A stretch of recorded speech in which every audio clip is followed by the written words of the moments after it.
warahmatullahi wabarakatuh. Ya, adik-adik, bagaimana kabarnya hari ini? Alhamdulillah baik. Oke, alhamdulillah kalau baik. Nah, sebelum mulai, pasti kalian bertanya-tanya, kakak di sini sebagai apa? Nah, sebelumnya kakak perkenalkan diri dulu. Nah, jadi nama kakak Muhammad Duri Surya Wirawan. Kakak di sini mahasiswa program studi pendidikan biologi dari Universitas Sadulako, Fakultas Keguruan dan Ilmu Pendidikan. Jadi di sini kita dalam rangka pengenalan lingkungan sekolah atau biasa dibilang PPLP. Nah, jadi kita di sini akan mengajar di kelas kalian selama beberapa minggu ke depan. Nah, sebelumnya jadi sebelumnya kita sebelum mulai belajar kita berdoa dulu ya. Berdoa kakak pimpin, berdoa menurut agama dan keyakinan masing-masing. Berdoa dimulai.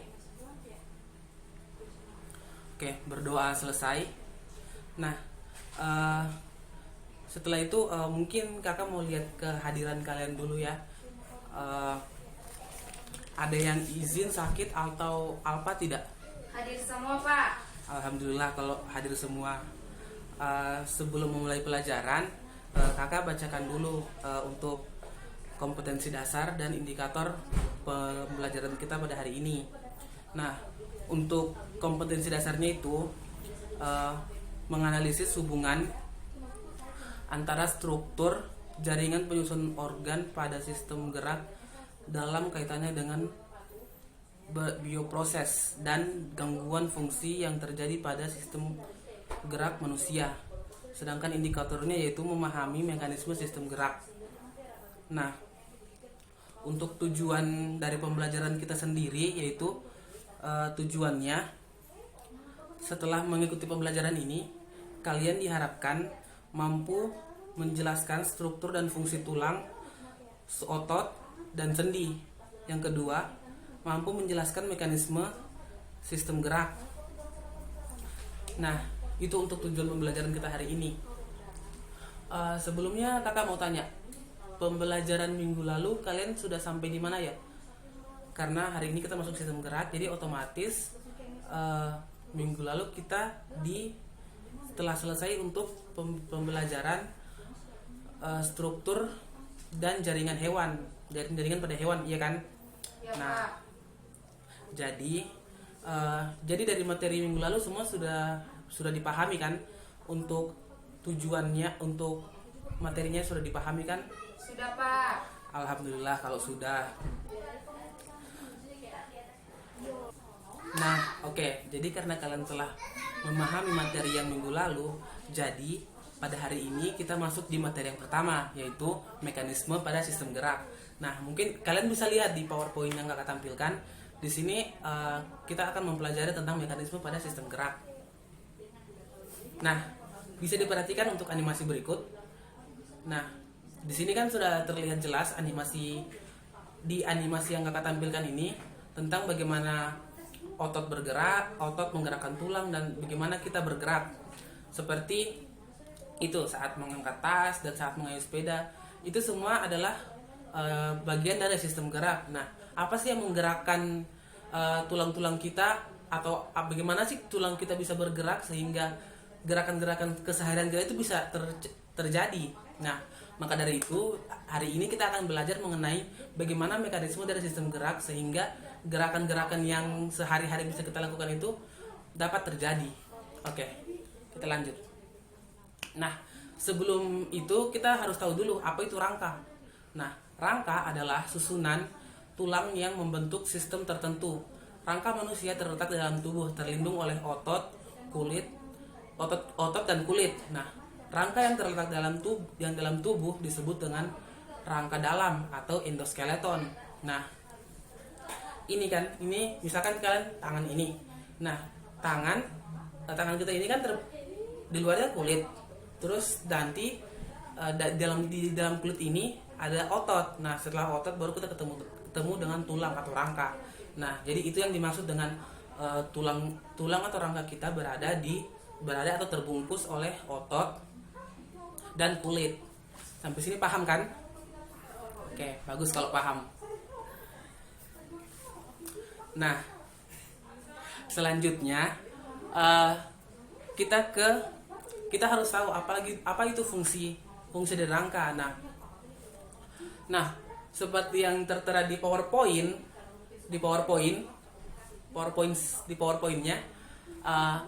secara umum fungsi rangka yaitu memberi bentuk tubuh, menahan dan menegakkan tubuh, melindungi organ-organ tubuh, sebagai tempat melekatnya otot rangka, sebagai alat gerak pasif, tempat pembentukan sel darah merah, sistem imun, menjaga agar organ tetap pada tempatnya. Nah, dari sini ada yang paham? Saya Pak, belum paham. Iya, ya, belum paham di mana? Di bagian mengapa itu rangka disebut sebagai alat gerak pasif. Nah, bagus. Nah, jadi langsung kakak jawab saja. Kenapa sih rangka disebut sebagai fungsinya di sini sebagai alat gerak pasif? Nah, itu karena maksudnya rangka kita itu tidak bisa bergerak kecuali ada otot yang menggerakkannya. Kenapa demikian? Karena ototlah yang nantinya akan menggerakkan rangka-rangka ini. Nah, sehingga kita dapat bergerak seperti itu. Paham? Paham. Ya, kita lanjut ya. Nah, selanjutnya di sini ada pengelompokan tulang. Nah, pengelompokan tulang itu dikelompokkan menjadi dua, yaitu ada rangka aksial dan rangka apendikular. Nah, rangka aksial itu adalah rangka yang tersusun oleh tulang tengkorak, tulang dada dan tulang rusuk, dan ruas tulang leher hingga tulang belakang. Nah, yang kedua yaitu rangka apendikular. Nah, rangka apendikular ini dia memuat yaitu tulang bahu, terus tulang lengan atas, lengan bawah, terus ini rangka tulang pinggul dan tulang kaki atau tungkai bawah seperti itu. Nah, selanjutnya bentuk dan jenis tulang. Nah, bentuk dan jenis tulang itu ada beberapa, yaitu tulang pipa. Contoh dari tulang pipa itu adalah tulang paha atau femur. Terus tulang betis atau fibula dan tulang kering atau tibia. Kalian sudah tahu di mana semua lokasi dari tulang-tulang itu? Belum Pak. Nah, oke. Jadi kalau belum, lokasi untuk tulang paha atau femur itu ya ada di paha kita sendiri. Tulang betis ada di belakang dari tulang kering. Nah, tulang kering itu yang di depan dari tulang betis itu. Nah, kalau misalkan masih belum mengerti yang mana tulang betis dan yang mana tulang kering, kalau misalkan lutut bagian kaki bagian bawah kalian itu, bagian betis kalian itu terbentur, pasti yang paling sakit itu yang di depan. Nah, itulah yang disebut dengan tulang kering atau tibia.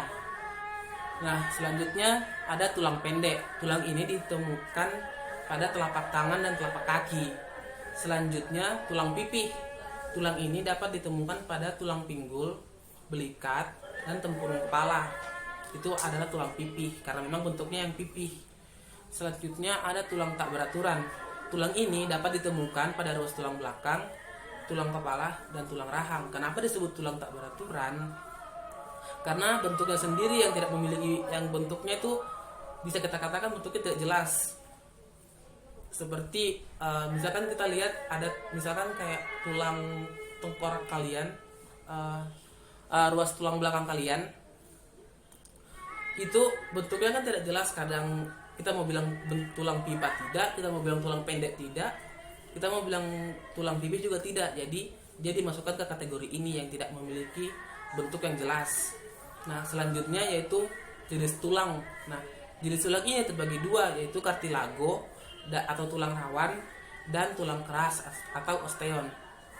Nah, untuk tulang rawan sendiri lokasinya itu bisa kita lihat di mana lokasi untuk misalkan tulang yang sangat lunak, misalkan di telinga kita. Telinga kita ini terdiri atas tulang rawan. Selanjutnya ini hidung, itu juga terdiri atas tulang rawan. Ini ya, yang depan ini itu terdiri atas tulang rawan. Nah, selanjutnya osteon atau tulang keras. Nah, selain telinga, hidung yang atau bagian yang bisa ditekuk yang sangat lunak ini, itu semua adalah tulang keras seperti femur, humerus, terus tibia, patella dan lain-lain. Sampai sini paham? Paham. Nah, selanjutnya itu sendi. Ada yang tahu nggak sendi itu apa? Belum, Pak. Nah, kalau begitu kita lihat sendiri di sini. Sendi atau artikulasi merupakan hubungan antara tulang yang satu dengan tulang yang lainnya. Pada sistem rangka, sendi bermacam-macam, yaitu sinartrosis, amfitosis, dan diastosis. Nah, selanjutnya pasti kan bertanya-tanya, apa itu sendi sinartrosis, sendi amfiartrosis, dan sendi diartrosis? Nah, pasti bertanya-tanya kan? Nah, baik, selanjutnya akan jelaskan. Nah, sendi sinartrosis itu adalah hubungan antara tulang yang direkatkan oleh jaringan ikat atau kartilago. Nah, jaringan ikat atau kartilago. Jadi di sini yang mengikat si tulang ini adalah ada dua, yaitu jaringan ikat dan kartilagonya ini atau tulang rawan. Nah, persendian ini bisa disebut dengan sendi mati. Selanjutnya amfiartrosis. Nah, amfiartrosis ini yaitu hubungan antara tulang yang didekatkan oleh jaringan kartilago hialin. Nah, pada persendian ini tulang yang dihubungkan masih dapat digerakkan walaupun terbatas. Nah, selanjutnya ada sendi diartrosis. Nah, sendi diartrosis ini sendi yang memungkinkan kita untuk dapat bergerak bebas. Nah, contohnya ada di slide sebelah. Nah, contoh dari sendi diartrosis itu yaitu sendi peluru yang terletak di gelang bahu kalian, terus sendi putar, sendi luncur, sendi pelana, sendi engsel, dan sendi kondiloid. Nah, paham nggak maksudnya? Di mana letak dari persendian ini? Belum, Pak. Nah, kalau begitu akan Bapak jelaskan sedikit. Sendi peluru kan tadi sudah Bapak jelaskan sedikit. Dia terletak di gelang bahu kalian, di bahu kalian. Nah, itu memungkinkan untuk tulang untuk bergerak ke segala arah. Selanjutnya ada sendi putar.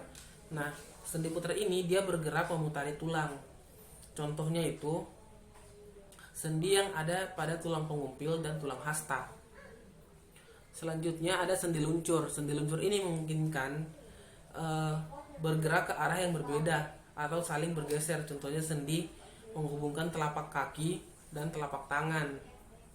Selanjutnya ada sendi pelana. Nah, sendi pelana ini pernah lihat pelana kuda enggak? Nah, kalau pernah lihat itu bentuknya seperti itu. Nah, pelana terus misalkan pelana seperti ini kan kuda, terus ada pelana, terus kita seperti ini. Nah, seperti itulah model dari sendi pelana. Nah, letaknya itu terdapat di ibu jari kita. Itu sendi pelana. Selanjutnya sendi engsel. Sendi engsel ini umum sekali kita gunakan. Bahkan tanpa dijelaskan pun pasti kan paham yang mana sendi engsel itu. Ya, sendi engsel itu sendi yang hanya bisa digerakkan satu arah. Seperti pintu kan, dia hanya bisa dibuka dan ditutup. Itu engsel. Nah, sama sendi engsel pun seperti itu, dia hanya bisa digerakkan satu arah saja. Nah, untuk contoh letaknya itu ada di lutut dan di siku kalian. Itu sendi engsel. Terus sendi kondiloid. Nah, sendi kondiloid itu dia seperti sendi peluru, hanya saja dia tidak bisa memungkinkan untuk banyak pergerakan seperti sendi peluru. Nah, gerakan yang terjadi itu hanya ada menggeser atau meluncur. Contohnya yang menghubungkan tengkorak dengan ruas tulang pertama pada tulang punggung atau di leher kalian situ. Paham? Paham. Oke, selanjutnya otot. Wah, hampir materi terakhir ya. Nah, otot itu Eh, Otot itu kalian tahu kan, otot daging kalian itu disebut otot. Nah, jenis otot itu ada 3. Yang pertama ada jenis otot polos, yang kedua otot rangka atau otot lurik, yang ketiga adalah otot jantung. Sudah tahu semua di mana letak-letak dari otot ketiga jenis otot ini? Belum. Nah, karena belum, kakak jelaskan sedikit di mana letak dari tiga otot ini. Yang pertama, otot polos. Nah, otot polos ini dia disebut otot yang tidak sadar. Nah, otot ini berbentuk kumparan halus, masing-masing selnya masing-masing selnya terdapat satu inti yang letaknya di tengah. Nah, letaknya ini dia terletak di usus lambung kalian seperti itu. Selanjutnya ada otot lurik atau otot rangka. Nah, yang ini jelas ya, otot lurik atau otot rangka. Nah, dia itu adalah otot yang menempel pada rangka kalian. Nah, bisa kalian lihat sendiri kan gambarnya, perbedaan dari otot lurik, otot polos, otot lurik, dan otot lurik. Nah, selanjutnya ada otot jantung. Oh, maaf ya, yang ketiga itu maksudnya otot jantung, bukan otot polos. Nah, selanjutnya ada otot jantung. Otot jantung itu dia seperti namanya, dia terletak di jantung. Dia seperti seratap, dia ada percabangan-percabangan seperti itu. Nah, itu yang disebut otot jantung. Nah, wah, kita sudah sampai di mekanisme gerak otot. Nah, mekanisme gerak otot itu mekanismenya ada mekanisme relaksasi dan ada kontraksi. Nah, seperti yang digambarkan di PowerPoint ini adalah teori pergeseran filamen atau disebut juga sliding filament theory. Nah, teori ini menjelaskan bagaimana pergerakan otot. Nah, di sini ada aktin, ada miosin, dan ada aktin. Nah, saat aktin itu merenggang, saat aktin merenggang, miosin juga akan ikut merenggang. Nah, selanjutnya saat aktin menyusut, nah maka miosin juga akan ikut menyusut. Nah, itulah yang disebut dengan metode teori sliding filament seperti itu.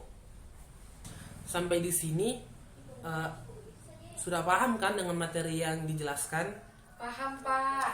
Alhamdulillah kalau sudah paham. Oke, nah karena materi kita sudah habis, kakak mau tanya dulu mengenai materi-materi tadi. Apakah kalian paham atau tidak? Nah, jadi kakak mau tanya, apa itu sendi peluru? Ada yang bisa jawab? Saya, Kak. Ya, langsung.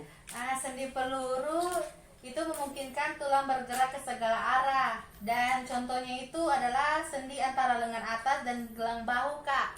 Ya, bagus ya yang dijelaskan oleh teman kalian. Tepuk tangan dulu. Oke, nah jadi sendi peluru itu seperti sudah betul yang dijelaskan teman kalian, yaitu sendi yang memungkinkan pergerakan bebas dan yang terletak di antara gelang bahu dan lengan atas. Oke, karena tadi teman kalian telah menjawab pertanyaan dari kakak. Oke, nah karena pembelajaran pada hari ini kita telah selesai, nah kakak akan memberikan kesimpulan mengenai pembelajaran kita pada hari ini. Nah, mekanisme sistem gerak itu terdiri mulai dari rangka, sendi, dan otot. Nah, selanjutnya mekanisme gerak otot itu ada yang disebut dengan mekanisme sliding filament theory atau teori pergeseran filamen. Nah, karena telah selesai, sebentar kakak akan berikan LKPD yang akan kalian kerjakan dan akan dikumpulkan di pertemuan selanjutnya. Nah, untuk pertemuan minggu depan kita akan membahas mengenai macam-macam gerak. Nah, jadi kalian di rumah pelajari apa itu macam-macam gerak dan bagaimana gerak-gerak itu. Nah, sebelum keluar kita berdoa dulu berdoa menurut agama dan keyakinan kita masing-masing. Berdoa selesai, materi kita telah selesai. Kalau ada salah kata dan tidak berkenan di hati mohon dimaafkan. Wabillahi taufiq wal hidayah. Assalamualaikum warahmatullahi wabarakatuh. Terima kasih.